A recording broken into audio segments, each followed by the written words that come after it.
So, welcome everyone to another episode of Anita Das podcast, your invitation to explore topics related to holistic healing, therapies, spirituality, and much more.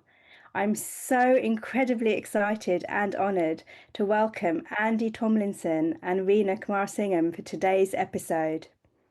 Andy and Reena are internationally renowned leading pioneers and experts in the field of regression, between lives spiritual regression, and exploration in the evolution of consciousness. So, in this episode, you'll have the opportunity to hear from them directly about the launch of their new book, which is called Between Lives Past Life Regression, Near Death Experiences, and Evolution of Consciousness. So, by way of introduction, Andy is a renowned expert in past lives and soul experiences between lives. He began his career in 1996, originally as a psychologist and psychotherapist, and then moved into therapy with past lives.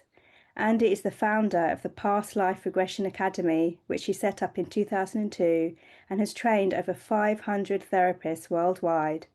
And he's also known for his books Healing the Eternal Soul, Exploring the Eternal Soul, and Transforming the Eternal Soul. Since 2014, Reena has led new consciousness retreats to expand people's consciousness and prepare them for the new earth. She originally started as a psychologist and moved into regression therapy and between lives spiritual regression, and then an international trainer in this area for the Past Life Regression Academy. Reena is also the author of past life books, Shrouded Truth, The Magdalene Lineage, and Divine Consciousness. Reena had an NDE in 2020, which has inspired this book, co-authored with Andy, which we will discuss today.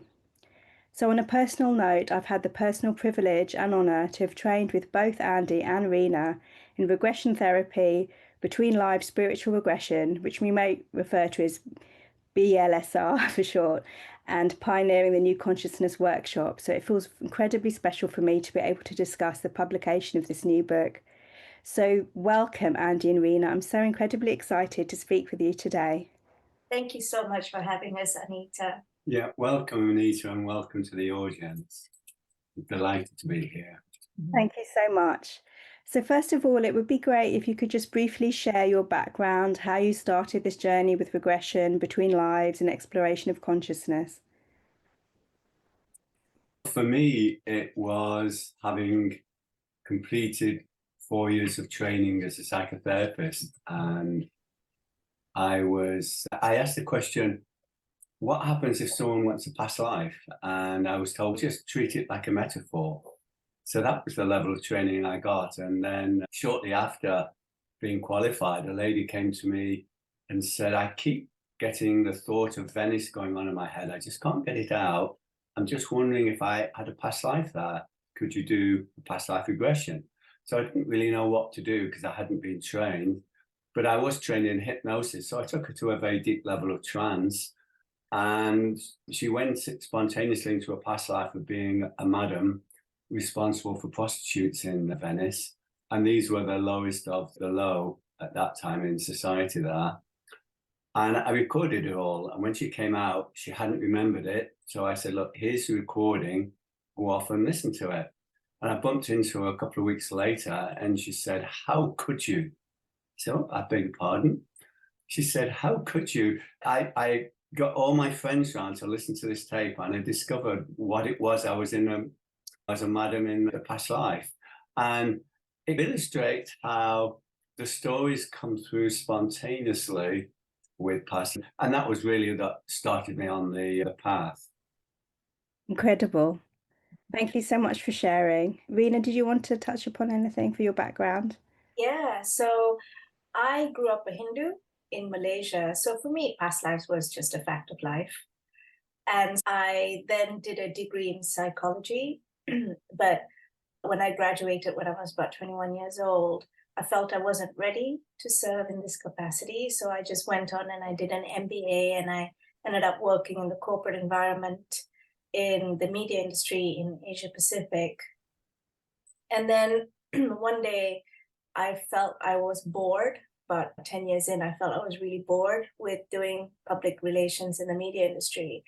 And my public relations mentor said to me, Reena, if you're bored doing public relations in the media industry, you're better off getting out of public relations. And so I thought, that's a good idea. Let me just dip my toe into this psychological healing area. And I did a weekend course in NLP, and I thought, yeah, I'm still interested. And then someone called Andy Tomlinson started to advertise his program in Singapore, where he merged psychotherapeutic techniques with past lives. And so for me, that was like an incredible marriage, no pun intended. And so I attended the course, I paid for the course. Andy then decided to marry me and whisk me off from the tropical weather to English weather. And didn't give a refund on the fee either. Yeah. And yeah, so that's basically how I got started in the whole regression field.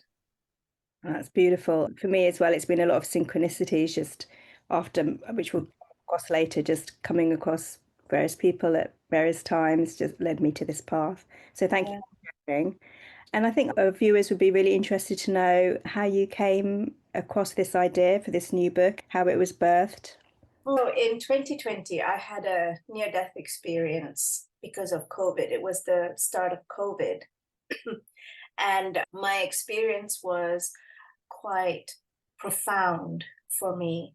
And one part of that experience, it was such a big experience for me. It was a turning point in my life. And one part of the experience was when I was pulled out of my body into this vast, expansive space. And I felt so expanded. I felt a peace that I've never felt before.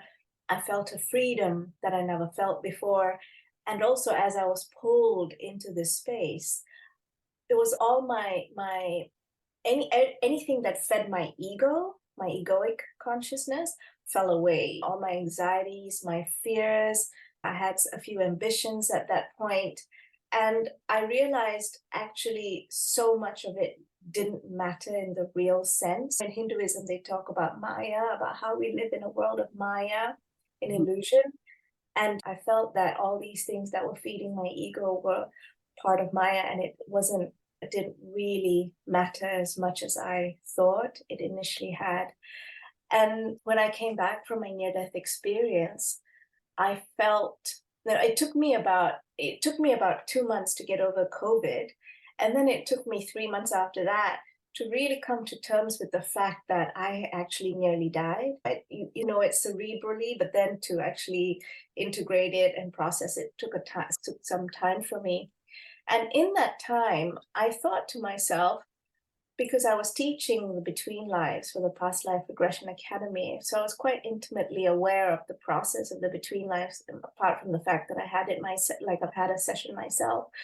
I thought, it's so interesting how the process, the near-death experience process, is very similar to the Between Lives process. And so I said to Andy, I shared this with Andy, and then we thought, is this unique to Reena's, my case? Or is it a universal thing that everyone experiences? Because if it is a universal thing that everyone experiences, then this is an amazing piece of evidence that consciousness survives the physical body in death, which is what a lot of people have been trying to do research on. The problem is people have been using a unidisciplinary approach, which is either near-death experience or mediumship or something. But we decided to look at near-death experience and Between Lives and put the two together. So that was one inspiration for the book. And then the second one was this huge expansive feeling. I shared that with Andy, and then we sat there and thought, is there a way for us to experience that expansion in the body? Like, we don't have to go through something as traumatic as a near death to actually experience it. And so that inspired the second part of the book, where we talk about how we can expand our consciousness in this body, especially in this new time of as the new consciousness is rising. Thank you. That's really interesting. And I guess it leads me to the next question. In the preface of the book, it touches upon your NDE and the impact it had. Are you able to just briefly touch upon the transformation and the direction of your life since that pivotal event? How things have changed and in what way? Yeah, I think there are a few main things that I brought back with me. The first thing is because I had experienced this huge expansion of consciousness. When I came back into my body, it was very interesting how that expansion of my consciousness still stayed with me. And I was picking up very subtle energies. I think a lot of people may call it becoming a little bit more psychic, but to me, it was picking up a lot more subtle energies. For example, I was looking out my balcony window as I was healing a few days or maybe a couple of weeks after my NDE. And I saw my neighbor was mowing his back lawn. And Andy came, and then I said, "Oh, our neighbor's having legal problems." And Andy asked me, "How do you know that?" I said, "I just do. The grass is green, the sky is blue, neighbor's having legal problems." And 2 weeks later, Andy bumped into him in the garden, and he shared that he was having legal problems with Andy. And so it's interesting because my sensitivity to subtle energies have become a lot more sharp. But I think for me, the main things are about this thing about how so many things don't matter. And I realized that our greatest currency, my greatest currency in our lifetime, our energy and our time, and how we spend our energy and time really enables us to live the sort of life we want to live, and how we normally fold ourselves into a pretzel to make everyone else happy or to fulfill everyone else's agenda. But when I was going through my near-death experience, number one, it was unexpected. Number two, nobody knew. Not even Andy knew. And I was thinking to myself as I was getting pulled, oh my gosh, this big thing is happening and I haven't told anyone. And then I thought, even after that, very few people's lives would actually be impacted if I passed away. You know what I mean? And then I thought, why am I folding myself up into a pretzel just to make other people happy? I have to honor and value how I use my time and my energy. And I'm actually quite particular and very strict about that. And so even if, these people who, if they come towards me and if any of them are in any way, shape or form disrespectful, I actually remove myself from their presence because that's not a good use of my time and energy. And I'm focusing on fulfilling like a dream that I have. And it doesn't matter what society or other people say about the dream. This is my dream, and I'm going to use my time and energy to pursue that dream. And hopefully it makes some money as I move forward. So I think I've become a lot more picky about how I use my time and energy. And I think that's the biggest takeaway that I've gone through. Yeah, that's really interesting. So it sounds like you've become more intentional about where you direct or focus your energy and how to create or manifest your desired kind of reality, and being in alignment with your authentic self, who you are, and living your passion. Would that be a fair? That's exactly right. And also knowing my worth. Knowing my worth enough that if someone there doesn't know my worth, I will just remove myself from that presence. And does that make sense? Yeah, so having those kind of boundaries and understanding where it fits in with your energy. Thank you so much for sharing that. So part one of the book actually focuses on what consciousness is and whether it survives the physical death. And it's highlighted various areas of research, references telepathy, mediumship, lucid dreaming, out-of-body experiences, and much more. It's just providing kind of evidence that consciousness exists outside the body. So are you able to very, very briefly just maybe touch upon the value of looking at these areas in terms of supporting that consciousness debate? Maybe, Andy, this might be... Yes, of course, a lot of people either have the view of a very materialist position, which is that they can't see or touch or smell it, it doesn't exist. Or there's the view of consciousness being slightly different than that, that it doesn't necessarily reside in the body, but it resides outside the body, which is strange because a lot of people have experiences on a daily basis which would support consciousness being out of the body, such as being aware of someone looking at us from behind and turning around and seeing them looking at us, or going into a room where there's been an argument, and even though the argument may have finished, you can feel it because they've left their consciousness behind in the room. But in the book, we try to introduce the subject of what consciousness is. At the root of all of this is an assumption.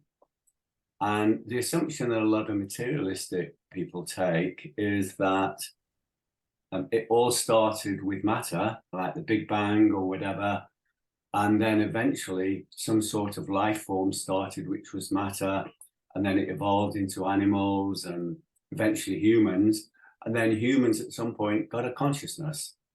So in other words, that is the thread. However, it is an assumption that at the beginning everything started with matter. But what if everything started with consciousness? That consciousness created the matter, was there before the Big Bang, and has been part of consciousness the whole way through. And of course, if you come from that position, even though there's a lot of good information which should suggest consciousness is outside the body, and I'll talk about some of those examples briefly in a moment, there's very little to support the idea that everything started with purely matter. It's just an assumption people make. But some of the things that I found really remarkable about consciousness being outside the body, other than the near-death experiences and between life regressions, which we'll talk a little later about, is terminal lucidity. This is very common, and this is when people whose brain is totally incapable of thought or conversation, often people in a vegetable state with dementia, Alzheimer's, very advanced points where they're just effectively kept alive in this vegetable state, just before they die, become very coherent and are able to have rational conversations and say a few last things to people and then close their eyes and pass away and die. And this isn't an occasional thing. It has been reported it could be as high as 20% of all people who are in that state actually do this. But the medical professions can't understand it, so they push it to one side and hope it goes away because it doesn't fit into this materialistic paradigm. And one of the other fascinating areas is shared death experience. And that's when relatives who are at the deathbed of someone who's dying, as the person who's dying leaves the body, or as the conscious leaves the body, it's almost like they become aware of being on that journey with them and experiencing what it is that happens for them. And it's quite fascinating accounts. And some of them even come up with information which they couldn't possibly have if it wasn't a real experience. So there's a lot of experiences like this, telepathy and so on. And all of this is suggesting that consciousness isn't part of the body. It manifests itself through our bodies while we have it, but while our bodies no longer exist, it continues into an afterlife and then eventually reincarnates into the next life. And this is what comes out particularly from Between Lives Spiritual Regression. And there's lots of great books on that, goes into great details about that. Yeah, so thank you. There are really excellent kind of cases described in the book where someone's passed and they're able to recall information that they couldn't possibly have known. It must be from some form of consciousness beyond the death. So that's all explained in the book. There's lots of research and evidence there. And we have lots of interesting case studies because I think case studies are much more profound. And we're not putting forward our views about what things ought to be or not in terms of this conscious debate. We're sharing people's experiences, and that's very real for the people. Certainly with near-death experiences, the work by a number of leading medical doctors, Pim Van Lovell, who is a Dutch cardiac specialist who worked with many near-death experience clients and had a questionnaire where he found out about their near-death experience and all the events that it was covered.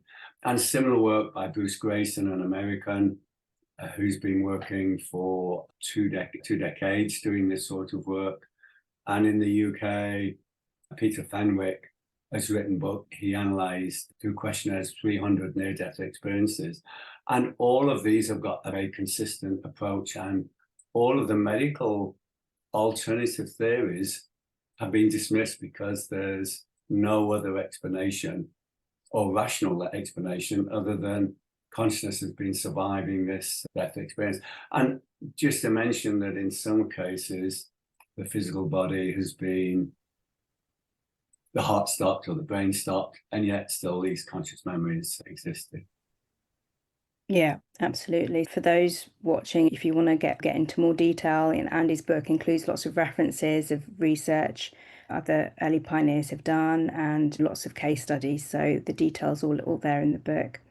So just moving on, do you feel that there's some connection that some of the kind of early pioneers had with what's known as the Akashic records that many people have become familiar with, as well as some of the more modern systems that we hear about now, such as human design? Could this add further evidence to the consciousness debate?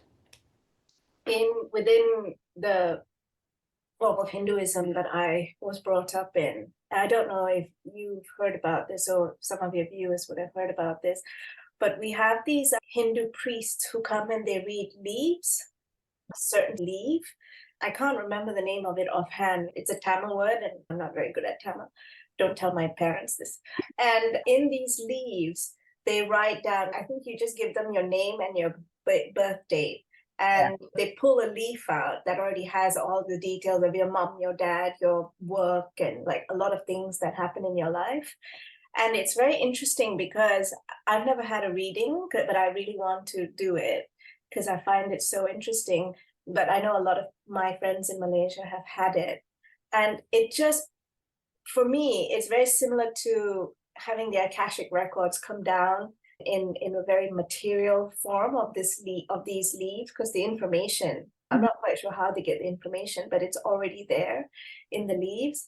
And it's also very similar to the sort of information we get from the Between Lives, where we find out how you plan lives. And so I actually feel that in terms of consciousness, it's been there. It's always been there. Like even with past life regression used for healing, within Hinduism, past life regression was just a way of life. Sorry, past lives are just a way of life.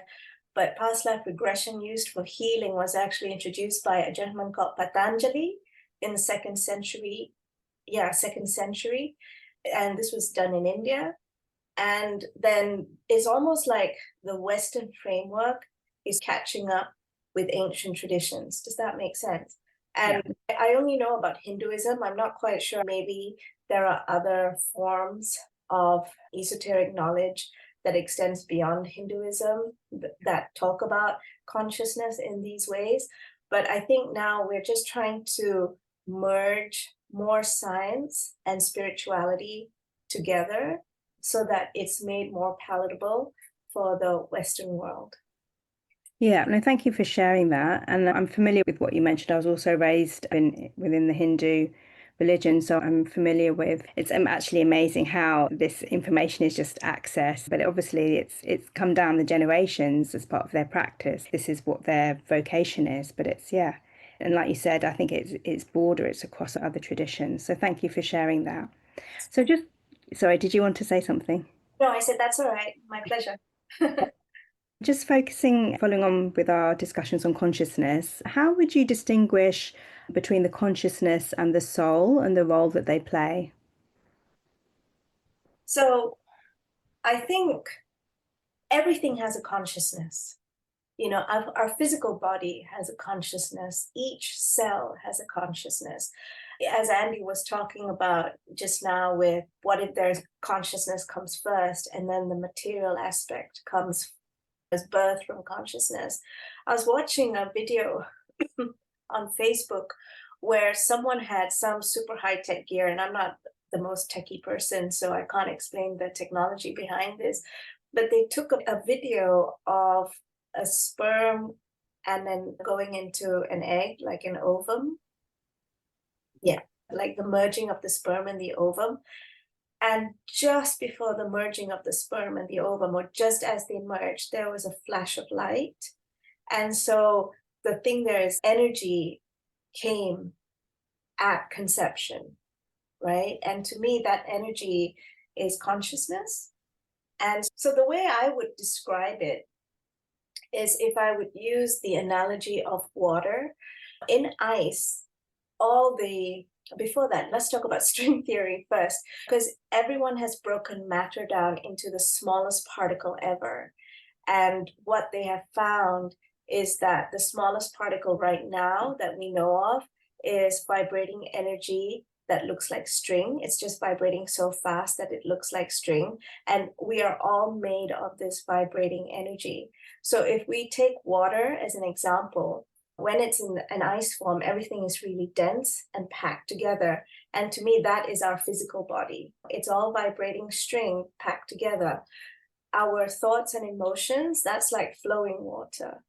You know, there's a bit of flow and a bit of denseness, but there's just flowing. And for me, our soul is like gas, where it's super subtle, but super powerful at the same time. So that's how I would differentiate between consciousness, which is in everything, and the soul, which is the most subtle form of our consciousness that we can access, and the one that continues on as we, even when the physical body and the mental body sort of declines, just like, you know, in the world, because the ice turns to water, that turns to gas. Yeah. Yeah, no, that's brilliant. Just providing those examples just helps to forge that understanding of these different levels that we have. Yeah. You know, we have these layers, and it's just making that more easy to understand. And so I guess the question might arise as to how breath is connected with consciousness and the expansion of consciousness.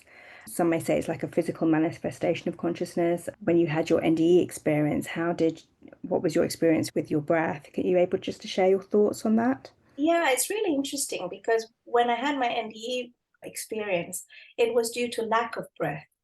So I died because I wasn't breathing. And because of that, I had my whole consciousness expanded, which then led me to quite a lot of my new way of thinking and new way of being, as it were. But I think whilst you're in the body, what breath helps us do is to disengage from the loud noises from the outside, and it connects to the quieter parts. Because if you want to connect to things like your soul or your even emotional, because it's so subtle, you can't have so much noise around you, it distracts you. And so people focus on the breath to just connect deeper to the more subtle parts of ourselves and our consciousness, the subtler consciousness. But if we're disciplined enough to just connect immediately to the subtler forms of consciousness and disengage from the loud noise from the outside, I don't think we necessarily need the breath, because in my NDE experience, my breath stopped and then I just went, shh. So the breath can as a bridge into becoming that deeper self, inner self-awareness. Exactly. Meditation, there's lots of focus on pranayama and breathing exercises as a way Yes. to still the mind and focus within. So yeah. Exactly. It is to disengage from the noise. Yeah, thank you so much.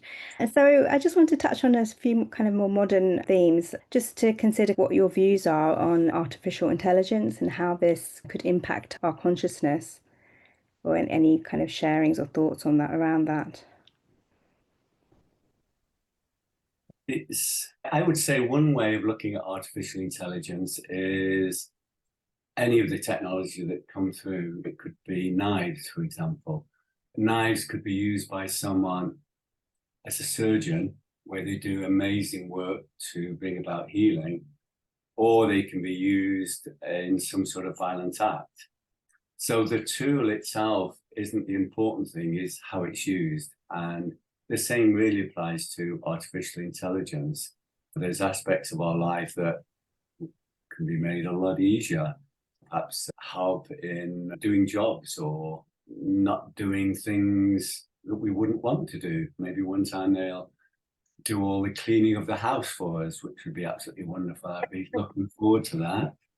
Or perhaps even driving the car, so you can engage in it, which I think in America, they're pretty much advanced in that path anyway. But there's also the other side of artificial intelligence you have to be very careful of. There are some people that would like to use artificial intelligence for their own purposes of enslaving the world.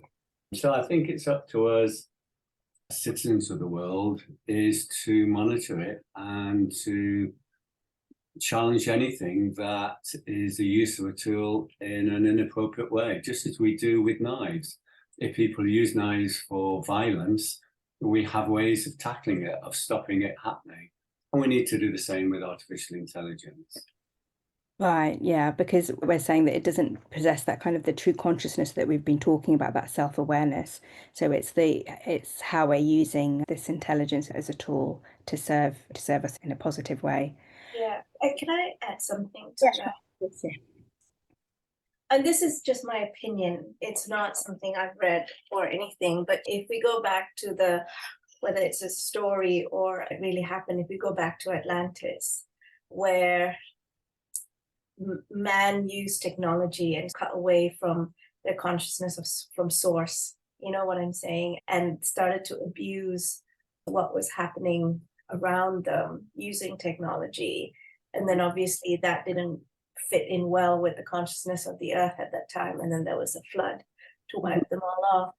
I think that is almost like a warning for us living right now about how much dependence we could get into with technology, which will then cut us away from a natural way of being that may or may not necessarily be, and this is something I don't know yet, it may or may not necessarily be in line with the new consciousness, the way the earth's vibrations are shifting towards.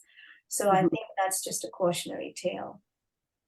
Okay, no, that's interesting, because obviously there's so much kind of information about those ancient civilizations of Lemuria and Atlantis and how that fall kind of came about, the technology that was used. So yeah, it's just about being mindful and aware of how we're using it and how it's benefiting others. So that's really helpful. Thank you for sharing that. I just wanted to touch upon the chapters on NDE, near-death experience in past lives, as adding further evidence of examples in the book where NDEs where people were blind or they had no brain activity, and it touches upon the impact of those NDEs. What are your thoughts on whether the NDE serves a specific role and whether this NDE is pre-planned by the soul prior to incarnation as perhaps a trigger or a catalyst for their soul evolution and growth? Certainly from the Between Life experiences that I've done over 20 years, the theme that seems to come through is that the major events in our life are planned. It's the smaller events that aren't planned. So that, for example, the parents that we have, the people who are family members, the people who may be supporting us, or maybe the people who are giving us a particularly difficult time, they have probably been brought in for a particular lesson that we learn. And in between these lessons is time for us to just settle and recover till the next lesson comes. And often a lot of these are emotionally based, of working through different sorts of emotions.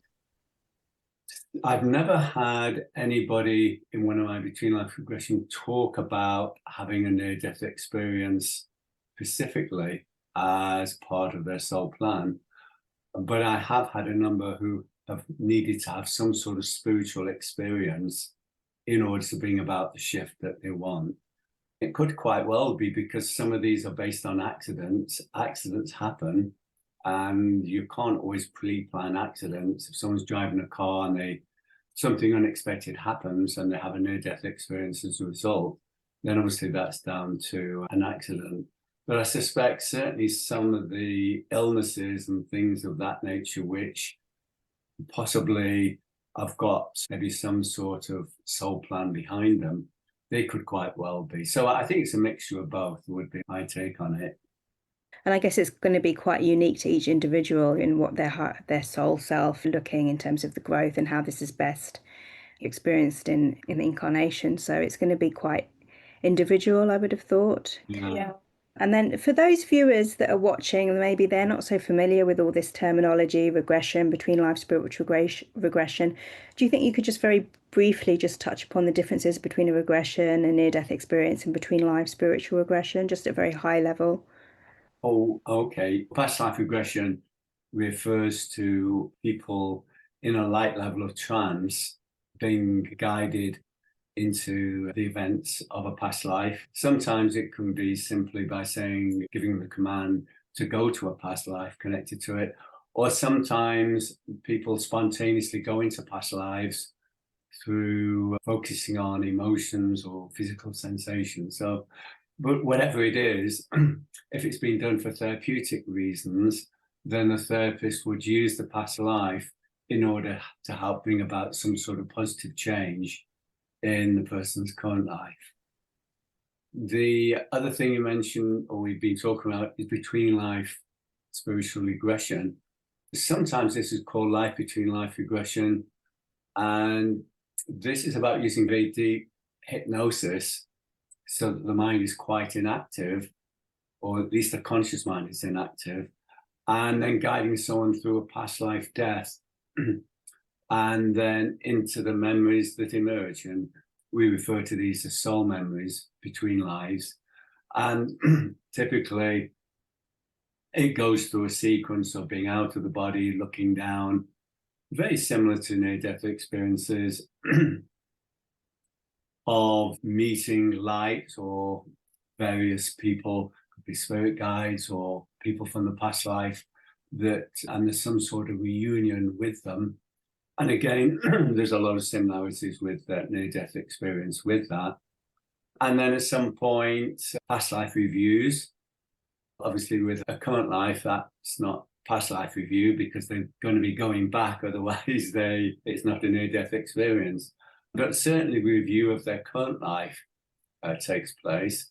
And this is quite important from a between-life regression because it helps the soul understand what went well, what didn't go so well in that life, and it forms the basis of what's planning to be done for the next life. So, for example, if someone was in a position of being powerlessness and they gave up on life because of it, they may want to work on that and have a similar situation where there's powerlessness for them to find a way of working through it, because it's like the soul learns by achieving things. It's literally like when we're at school, if we fail an exam, we need to go back and resit it so we can then progress up to different levels of education. Okay. And then eventually, at some point after the planning for the next life, the soul talks about incarnating into the human body. So there's a full cycle all the way from the death in the past life all the way through to the birth. And it's normally the birth in the current life if the therapist is guiding it that way. And then the last one is near-death experiences. And these are experiences people have either through accidents or with medical diseases or illnesses where they are thought to be dead, like the heart stops beating, the breath stops. In many cases, the brain activity completely ceases. And yet the person has memories of being out of the body and some of the experiences I was talking about before. And as you mentioned before, even some people who have been blind in their physical life, all of a sudden are able to see the body below or see other aspects of the life because they're seeing it through their consciousness as opposed to the limitations of the human body. And then at some point, the souls either choose to come back or they're asked to come back because there's some aspect of life that they need to continue with. There's a really useful kind of an insightful comparison between the NDEs and Between Lives Spiritual Regression in the book, and including for those who've experienced both, such as myself, where I've experienced two Between Lives Spiritual Regression as well as a near-death experience. So I can really see the differences between the two and the benefits of both. And this is the first time that I've opened up about it really in the book. There is a description of the impact that I felt about that near-death experience, and it's different for everyone. But what do you feel are the main benefits for people to experience between life spiritual regression in cases where they have or they haven't had a near-death experience? Why would someone want to go through the between lives? What would be the benefit for them? The near-death experience is something that's not planned, it happens. But just as a caveat, we don't recommend everyone go out and have a near-death experience. It's something spontaneous. If someone says they're doing a workshop where he's having a near-death experience, please don't go on it. Or at least don't say we recommended you go on it. But when it does happen, people do have a profound experience, but it's the impact to them. And Reena's talked about some of the profound experiences she's had. And in the research that's been done by some of the medical pioneers, this is very, very common with a lot of the people that have had this experience. With Between Lives Spiritual Regression, this is when people consciously choose to experience more about discovering who they really are. That's far deeper than just what job do I have, what name do I have. They really want to discover more information about their soul and their purpose for this life. But people do come out of that transformed, and although it's not quite as transformational as the near-death experience, it is very transformational. And I think one of the things that makes the near-death experience so transformational is that many people who are perhaps skeptic of this whole area suddenly go through a big transition of being a skeptic to a non-skeptic. Whereas a lot of people who are coming for the Between Lives Spiritual Regression have got a certain amount of awareness in that area, so they're looking for a deeper aspect for it. But with both of them, it's an opportunity to experience the wonderful world of expanded consciousness. Reena was talking about it earlier. And this is the theme that we've tried to make in half of the book by saying you can start to expand your consciousness without having to have a near-death experience and without having to have a Between Lives Spiritual Regression. Of course, if you have one, you can have that. And so we have lots of exercises in there and tips to help people on this path. And we think it's so important because the more people that can expand the consciousness and start to approach life from a basis of pure love, unconditional love, rather than the approach that a lot of people take in the present world, which is about greed and fear, it will just simply transform the world from the difficulties we all see around us into something entirely new that some people have called the golden age or the new world. Yeah. May I add something to that? With Between Lives, it's really interesting because you get a lot of spiritual insights to a lot of challenges that we face in our lives. We learn things like life lessons, our life mission, things like that. And that when you get a higher vision or a higher insight into our daily mundane grind, it gives us a new breath of life. It breathes in a new breath of life, as it were, into our lives. And then we can move forward with knowing what our life lessons are and what our life mission is. And I think that is the biggest gift that Between Lives Spiritual Regression can do. And it also connects us very intimately to our soul. The thing with near-death experience is that it happens in real time. And so it's very visceral. Whereas with Between Lives, it's still a memory. You're still accessing it via a memory. You still know that you're in the couch and your therapist is guiding you, so you can hear that.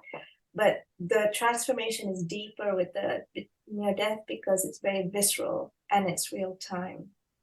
But that doesn't take away from the depth and the understanding and the transformation that the Between Lives can give you with these amazing spiritual insights. Thank you so much for sharing. And there is a lot of information in the book from case studies. And from a personal perspective, having experienced both, I mean, with Between Lives, you've got that sense of anticipation of, you know, that you're going to be experiencing this. You even have questions ready. There's an opportunity to speak to what are known as wise ones or the council elders, and have some kind of clarity on your soul mission, direction, purpose.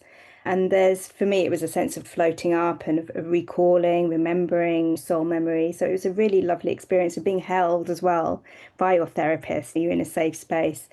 And like you said, the near-death experience was completely unexpected, but also it's very real. It's not a sense of floating. You are literally pulled out from your body. So it's very real.